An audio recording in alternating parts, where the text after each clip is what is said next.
Umukoro go kujweka bejabereze mshomo yabo aharinya mtanga College of Business Studies gukurirwisha bari sautori yambararamba tibino mgisha oshabira beja bajwara okugenda bakayamba abantu barabugani. Persons whose names have been read for the award of a national certificate in accounting and finance. As you leave Nyamtanga College of Business Studies, carry with you the values instilled by this institution. Be leaders who inspire change, pioneers who push boundaries, and visionaries who dream for a better world. Ogu ayonjiri abashabo kutwaza kurungi nko kuba birenu batwaza bari yitende chereri no butebwe kibabirenu barwanira barukushoma. Remember that the greatest achievements are not the accolades you receive, but the lives you touch and the difference you make. You need to be focused, you need to be creative, and you need to be presentable.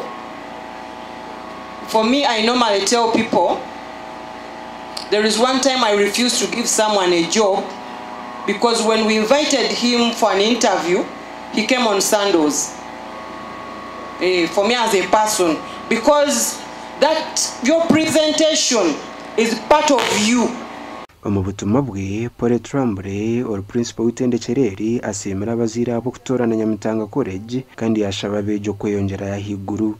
Graduates, I encourage you to aim higher and continue to attain additional academic qualifications. Abanda mwatandikire nabo, they left halfway due to school fees, due to other challenges.